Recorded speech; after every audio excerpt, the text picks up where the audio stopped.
What is up, my friends? You are very welcome along to our match reaction here on Anfield Agenda after Liverpool were defeated by 3-2 by Fulham at Craven Cottage. A result that, well, raises lots more questions again. I'm going to go through, give you my thoughts on the game and why I think this one's on the coach. That and lots more to come. Of course, we do want to know your thoughts, so please feel free to let us know in the comments section. We're going to have a man of the match poll up in a moment as well. And of course, we wouldn't be here today without the support of our incredible sponsors, Manscaped. A quick reminder that you can get yourself 20% off and free shipping store-wide at manscaped.com with our code Anfield20. Use that at checkout. Or scan the QR code. Right, Sebastian Tutil, Tristan Whitefield and David Leslie, thank you all for joining Anfield Agenda FC. So I'm going to get straight into it because I spotted a comment just as I was finishing up the watch along, and the comment was from a gentleman called Eugene that said, how is this one on slot? I'm going to try, Eugene, to explain to you why I believe this one's on slot. So what do we see when he made the changes? We've seen Elliott come on, we've seen Bradley come on, and we've seen Chiesa come on, and all look more lively, look like they can create stuff, and look like they've got spirit and fight in them. And the reason why I'm saying this one's on the coach is because he let it go too long. He let them go in at half-time, 3-1 down after massive defensive mistakes, and made an example of none of them. He let Mohamed Salah stay on the entire game yet again, where he was non-existent. And that, Eugene, my friend, is why I think this one is on the manager. Because you cannot keep rewarding a lack of productivity. You can't keep rewarding a lack of people winning their battles. And you can't reward arrogant performances like we've seen in the first hour. The fact that he waited till 8 minutes to go to put Chiesa on is yet again a disgrace. The fact that we ended up having to go desperation mode and having our central defensive midfielder playing left side of centre-back with Virgil van Dijk and Bradley isn't good enough. So that's why, to me, it's on the coach. Because at half-time, he could have made changes. He didn't. We missed the chance at the start of the second half, and he still waited and waited. 10 minutes then into the second half, which is 10 minutes we wasted. So for me, this one's on Arne. His stubbornness needs to be called out on it, and that's my take on it. The players don't get away from criticism. The players, of course, are responsible for that sluggish performance. But the manager has a choice to not put up with it and not accept it. And he didn't. He let it go again. And that's, for me, why I think this one's on Arne. Barry said, horrific, definitely mistakes, let them in after Macca's belter. Then we were toothless until the subs transformed the game. In the end, we could have easily rescued something. Jota and Salah, again, frustration. And frustrating, said Barry. Manager used the squad. And I agree on the using the squad part. Zidane said, Slot is getting exposed how mediocre of a coach he is. Luckily this season, Arsenal and City have fallen down and the new manager bounce helped us. So what we've seen today, Zidane, my friend, is that Elliott makes a difference, right? So I heard Carragher apparently on comms was saying that Elliott can be a difference maker and has been underutilised. I absolutely agree with that. And I agree with this from Adam as well. Thank you for bringing that up. Where's the Arne who took Kwanzaa off at half-time against Ipswich? Exactly. So this manager often talks about desire and fight and winning battles and how they're so important. And we didn't see enough of that. And he didn't react to that lack of fight and willingness to win battles. Again, I'm going to ask the question on behalf of everybody. How did Mohamed Salah finish that game? Diogo Jota, again, was subpar and had a great chance at the start of the second half and missed it. Not good enough. Midfield today, again, he took off Szoboszlai, and we're talking about fatigue as an excuse. Fatigue shouldn't be an excuse. The only reason it can be an excuse is because the manager didn't utilise the squad enough. And not using Chiesa as much as he has not used them is criminal. How many chances did he create when he came on? He had 2 shots that I can think of and 2 or 3 more chances. Elliott hit the crossbar, had a shot saved and created a lot of stuff in that way when he came on.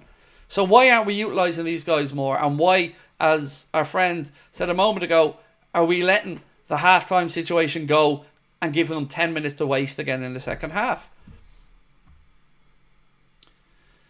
VI Joker said, this defeat's completely on shocking defending and decision making. So the things that annoy... Look, people can make mistakes. But it's very clear that Canade started that game very, very shoddily today.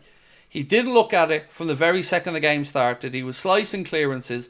And for the goal, he done a full 360. Didn't know where he was. Lost his man, lost his position. And then Robertson, how do you play that ball back across your own box? Virgil then loses his battle with Muniz and is more concerned about crying to the referee rather than standing there and showing he's a stronger fella. These are things that are unacceptable. And we should demand more of the players. Had to stick my head in the water. Frustrating performance. Defence has let us down today, but I still believe we win the title. Oh yeah, look, the title's won.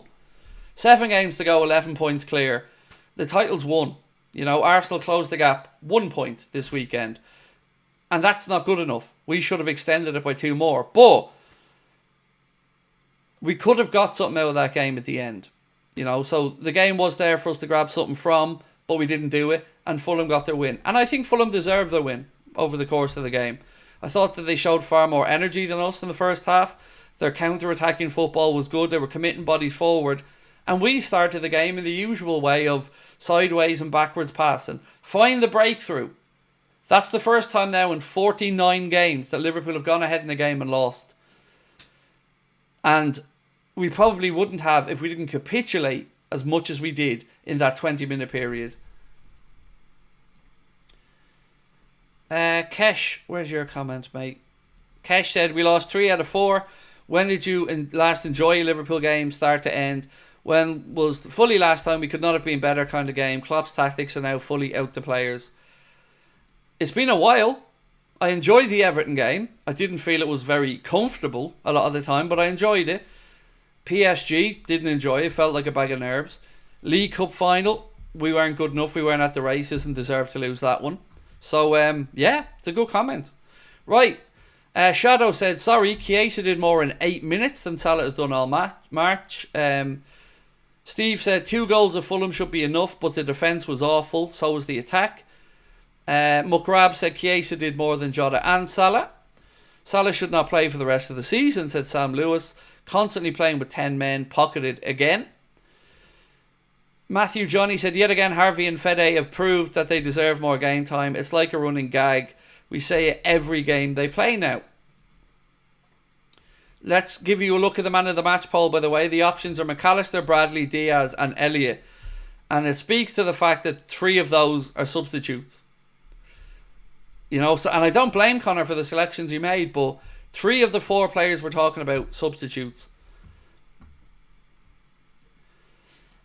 Julian said, why does he persist with Nunez? All I can say, Julian, and I'm sorry for repeating myself, is that he just mustn't want Chiesa. Because we know Darwin's off in the summer. We're being led to believe Chiesa wants to stay. So, right, why isn't he playing and why is he persistent with putting on Darwin? You're right. I can't answer that one, my man, but I wish they'd be asked these questions.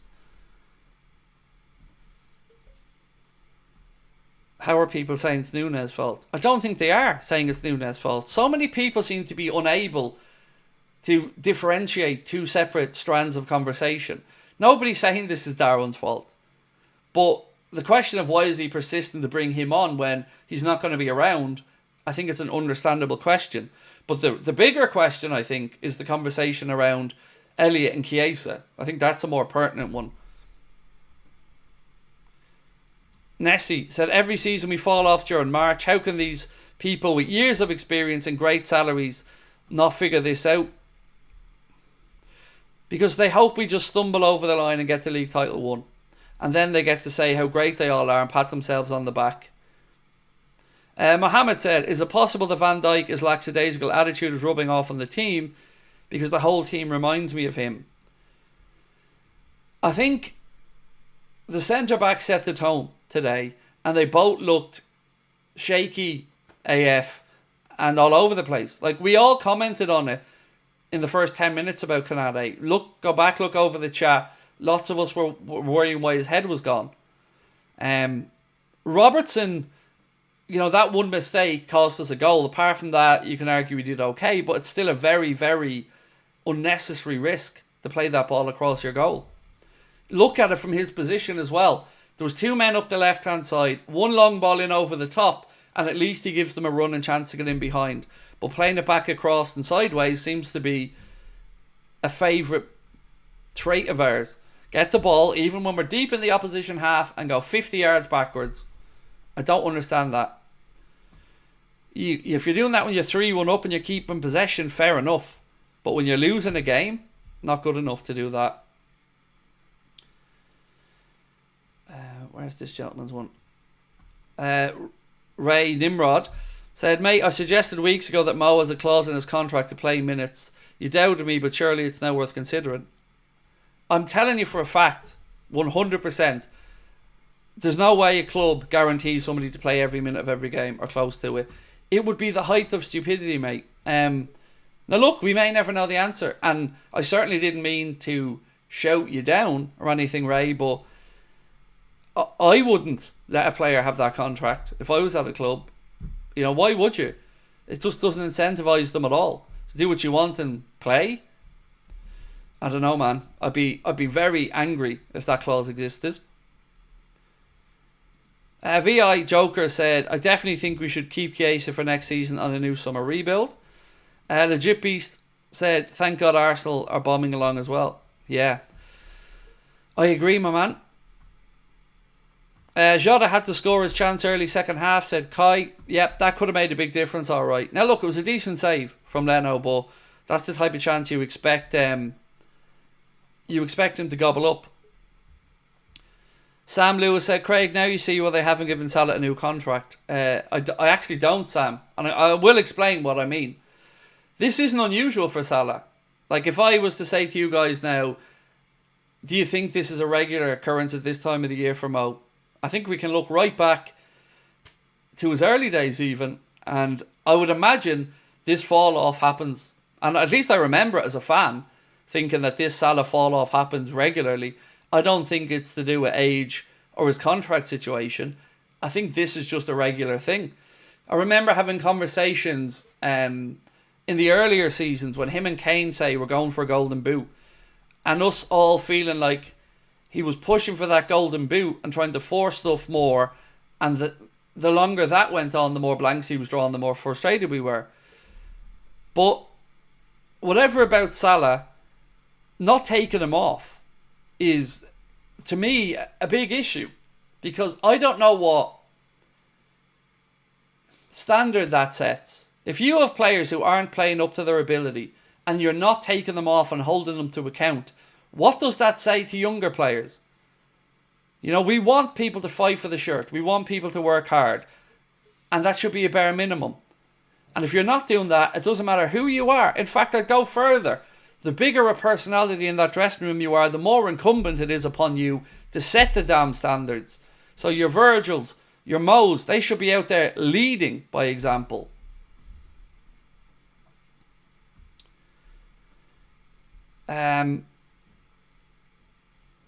How is Slot trusting an ageing Robbo but not a young Chiesa?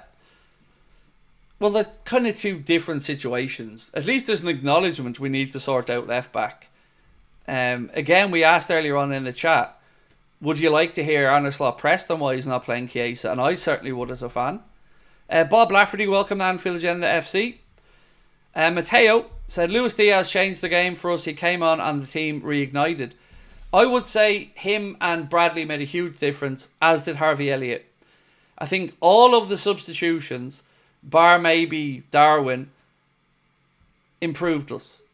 So you ask, why leave it so late? And you're right, it's a really good shout, mate, because Diaz coming on gave us a very different, what's the word I'm looking for? Gave Fulham a different headache, because his pace and trickery was causing them problems. We managed to create more overloads then by committing more bodies forward. And off that, more chances. So again, why are we starting games so passively and having the panicky finish like that? Why don't we just play with that intensity from the start? And if you don't see it as a manager, we'll start holding the players to account for it. But it's a good shout and I appreciate your comment, mate. Barry said Elliott is massively underrated by this gaffer. I don't think he trusts him because he can't cover the ground and is small. Look, I thought Elliott made a big difference when he came on. Absolute speed of movement, a great vision, and picking up good pockets of space. That was a weird experience because in that game, I felt like whenever the ball went to Salah, oh shit, what now? Because we're building up. We move the ball out when it goes to Salah. And more often, he checks back and then goes backwards. And that isn't what you want from a winger. Stephen Reynolds said, hate to say it, but FSG look to milk players to the bone before replacing. First Hendo Fabinho in 23, now Robbo. When evident for a bit we need a left back. Yeah, absolutely, mate. They've done this for years, so I agree 100%. Dom is not scoring or shooting enough, said Tanya. So there's two things that I'd like to see us do more of. One, stop these aimless crosses that we're putting in to nobody. And two, start the game with a far better intensity. I don't like the way we build up attacks. I don't like the way it's a safety first attitude. I don't like the way we set up our attacks by putting everybody into positions like a chess master and slowing it down and giving Fulham a chance, or the opposition a chance, to get back into the defensive structure. We work better in chaos as a team. We always have done. And in chaos, we thrive. And yet, you're going to give up more chances. But we let ourselves get into a 3-1 deficit. So, the real Johnny Sin said, second loss and rivals are saying worst champions. Mate, that's always going to happen. You know, I don't really get... I'm more concerned about what you have to say and what our fellow Reds have to say than what any of these clowns who would happily change places with us. Let them try to undermine it all they want. They've done nothing this season, so let them. PB, welcome to Anfield Agenda FC, my friend. Mohammed said, I miss Klopp's 100 miles an hour play. At least it's entertaining. I actually thought that Slot was more of a control game type manager, but there is no control. I'm not seeing control of games, Mohammed. So if you watch Man City, they grind teams down. Peak Man City. They grind teams down and enforce their will. Under Jurgen Klopp, like you said, it was a high intensity, high energy game, and we ground down opponents and just ran over them. I'm struggling to see what Arne Slot's attacking philosophy is. I can understand not wanting to turn the ball over in transition and set up attacks for our opposition by giving the ball away. Because that was something I was really frustrated about most of the Klopp era, was how bad we were at giving away possession when attacking. So I feel like he's overcorrected it, and now we're way too cautious in the way that we build attacks or we resort to long balls to centre forwards that aren't going to win them, and we're not winning enough of the second balls.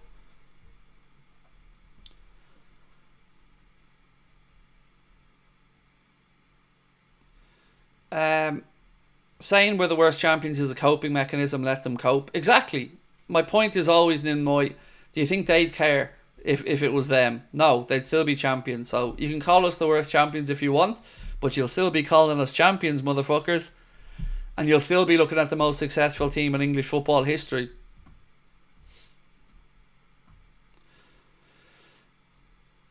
I don't know how you think we bottle it, mate. We've 7 games to go. 7. And we only need to pick up at maximum 11 points. I don't see it. We'd have to lose half our games, draw one. Let's say we won 3 and Arsenal would have to be perfect. And Arsenal aren't going to be perfect because their focus rightly should be on the Champions League. But I can't tell you how to feel. But I'm telling you right now, we will win the league, but we will fall and stutter over the line and feel relief rather than excitement for next season. Barry said, on a bad day, a positive. Bradley is a brilliant right back, carrying the ball forward. Can't pass like Trent, but you can link play and create as well as defend. Just please stay fit, lad. You are excellent. On to league title number 20. I loved him when he came on today. I loved his underlapping runs. I loved his driving forward of the play. Him and Elliott, just every time they got the ball, they were looking forward, wanting to move forward with it, wanting to create something, wanting to drive at the opposition players. He looked way more like us when they were on. And you're right, he's a very different right back to Trent Barry, but a very effective one nonetheless. Playing wide doesn't work. Playing down the middle does. Not playing Harvey doesn't work. Playing Harvey does. We're going to win the league. Okie dokie, and thank you. I don't get it. We get into these wide positions and put in crosses, and most of the time they're not within 5 yards of a Liverpool player. It's not like we're saying, right lads, when we get into this position, I want the ball here, and I want you making this run to here. It doesn't seem to be something that they're working on training or the timing of the runs.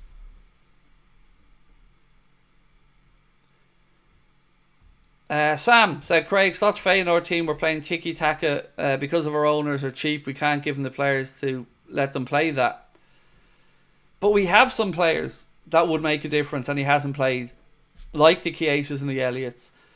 He's been a little bit unlucky at right back with that situation with Bradley and Trent in recent weeks. You know, there's no denying that. But I wonder today again, did we see that he doesn't trust Kwanzaa? Because he hooked Kanade and decided, yes, a little change of system. So maybe, but he should have whipped off Kanade at half time and put Kwanzaa on. So I'm, in my mind, starting to see a clearer picture of what may happen in the summer. And I think Kwanzaa, for the right price, might be available. But Diaz again put in a good shift when he came on, and again showed that the fact that we seem to have no willingness or desire to extend him seems a weird decision. Hossam said, it's been the same story all season.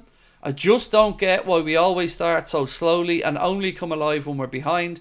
I'd make changes for the next 2 games since they should be in the bag. Exactly, bro. Exactly. Elliott should be starting the next game. Chiesa should be starting the next game. And if Salah isn't at it, he should be taken off. And even at that, I think I'm being generous, even allowing the idea of him starting the next game, because 4 games in a row now and he's been anonymous. Stephen Reynolds, welcome to Anfield Agenda FC. Chris Tatton Music said, lads, this summer is going to be very interesting. Champions elect, but we have big issues. Yep, I can't remember a time where a team has won the league. Maybe United's last season under Ferguson would be an example of this. But other than that, we're winning the league and fans are feeling pessimistic about the future. That is a worrying situation, right? Because we don't know what backing to expect. We see a manager who clearly doesn't trust certain players, so we're hamstringing ourselves with a smaller squad, which is leading to potential fatigue. And the only way to cure that is to go out and have a proactive summer, but we've got cheap owners. So, yeah, it's going to be an irritating next couple of months. But of course, we will enjoy the league title. But it just feels so counterintuitive to sit here and say we're winning the league, but we're nervous. And it's a weird mindset to be in. Jay's Mighty Red Army said, I've been at work. How do we play? Shite. Last 25, we were at it, but not good enough, mate. Maka scored a great goal in the first half. A goal we probably didn't deserve off the balance of play. But then we capitulated and conceded 3 very, very silly goals. TOTT2KZ1 said, good about the loss today. It's lucky that Arsenal dropped points. A good point is Bradley is back and it shows what we missed. West Ham next, reaction needed. Yep, reaction needed and reaction from the manager. We've got to make changes and we can't keep rewarding these levels of performances. We just can't.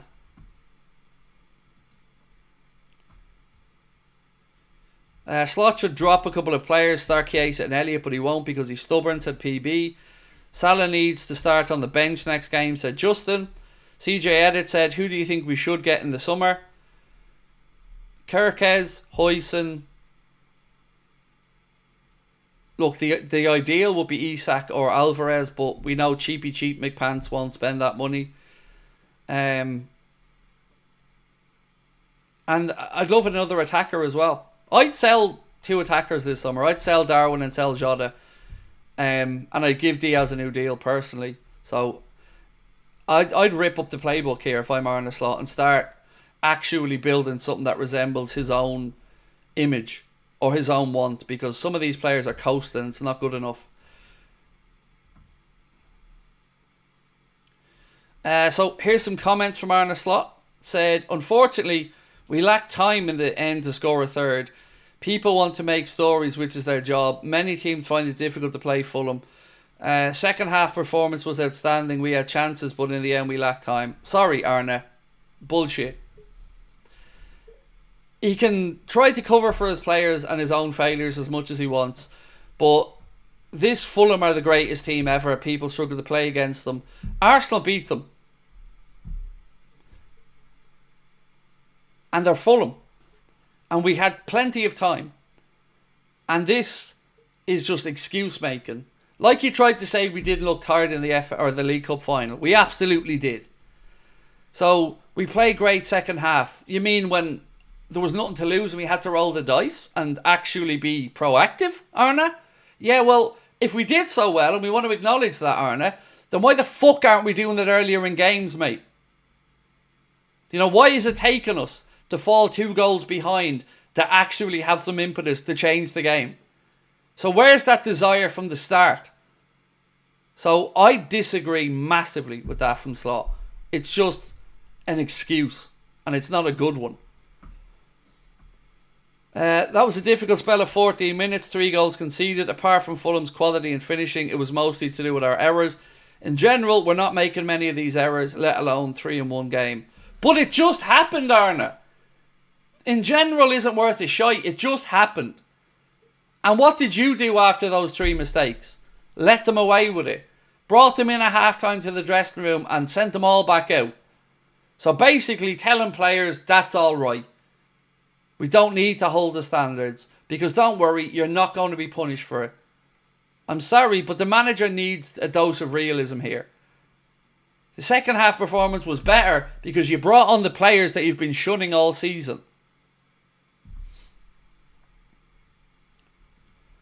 Ray Nimrod said, love you mate, but Ori Mo's contract minutes played clauses are 100% a real thing and actually quite common.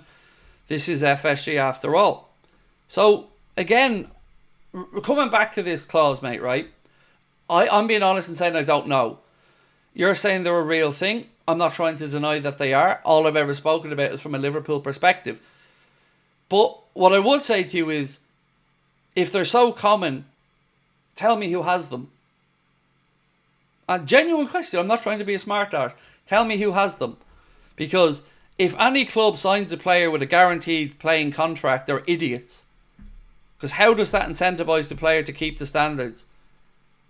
So, if our club are one of those clubs that have given out contracts that stipulate people have to play, well, I'm walking if I'm a manager and I find that out. Because nobody has a God-given right to start a game every week. You've got to earn the right to be out there. The detective said, what does Chiesa have to do to get game time? We just seem to struggle against physical teams who aren't aggressive and press high up, or who are aggressive, and press high up. We need to be brave in the summer and get more quality in the squad. It almost feels like Arne is going, you've 8 minutes there, mate, out you go, change the world in 8 minutes. And it's not fair on Chiesa, because even in that little 8 minutes plus stoppage time, he had 2 chances, forced the save and created some more chances. So if that isn't rewarded, then we're seeing the manager just be stubborn, because he should have been playing after the League Cup final, but he wasn't. Didn't get a sniff against Everton and gets 8 minutes again today when we're desperate. That's not a game plan. That's desperation stuff. Stevie Kirkman said, missing a vocal point, bring in a Kittiket. And thank you, Stevie, for your membership with us, mate, for 8 months. Appreciate you. I think Slot's over-reliance on Salah and his contract situation is not a formula for a healthy player, mentally or physically. Even the best players need a rest and peace of mind. But they also need to be held to account. So, any player... Look, I'm harsh on the best players, because in my opinion, they're paid accordingly. They're leaders in the dressing room, and they should be setting the standard. And that's now 4 games that Mo's been invisible in a row. And every single one of us know that he's going to start against West Ham. And to me, you either have standards and hold them or you don't. And if we hold these standards, then you need to start holding these guys to account. Virgil and Konate's performance needs to be held to account. Salah's performances recently need to be held to account, or we're admitting that we don't have the backbone as a club to hold people to accountability, but we talk a big game. Actions are what's required, and bold action to show you're wearing a Liverpool Football Club jersey, you're fighting for your future at the club. This isn't acceptable that we're out there being that passive. It just isn't. Mohammed said, be a sad day if Chiesa and Elliott are sold and Jota, etc. get new contracts. Look, I honestly, I don't want to rewrite history on Salah. I'm still in the give him a new contract camp. But he does have to be chosen more deliberately. He can't just automatically play every week, because we need him at his best and at his peak. And if that means measuring his game time a bit more, so be it. But this languid, lazy arse way of defending that we do needs to be stopped as well. This leaning into players, giving away cheap free kicks, losing physical battles.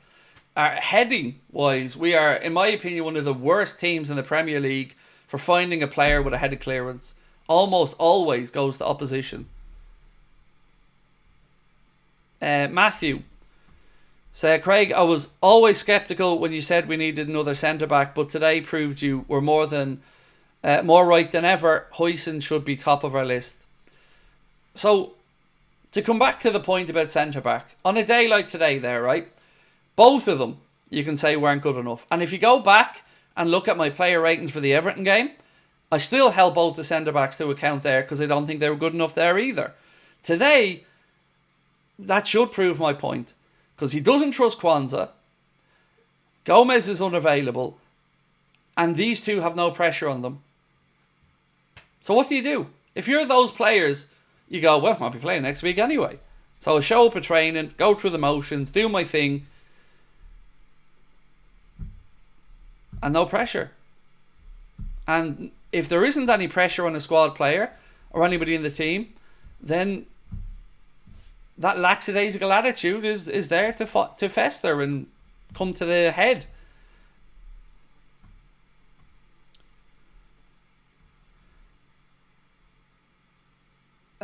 John and Tom Renner out to Craig. I hate saying this, but I'm growing really tired. Many of these players can see why Michael Edwards is reluctant giving out contracts to aging players.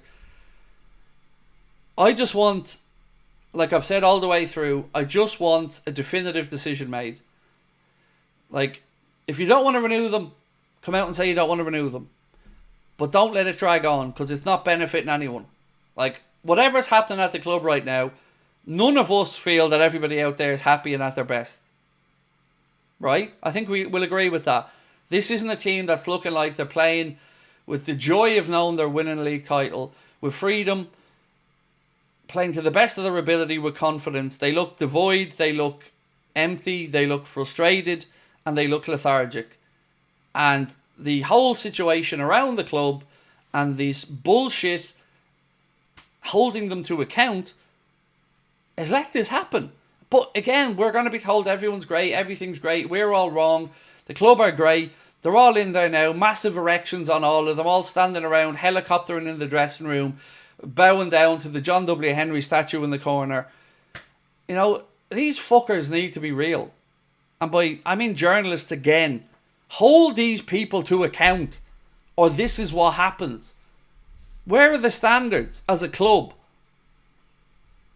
And yet, this is one loss today. But it's another avoidable loss.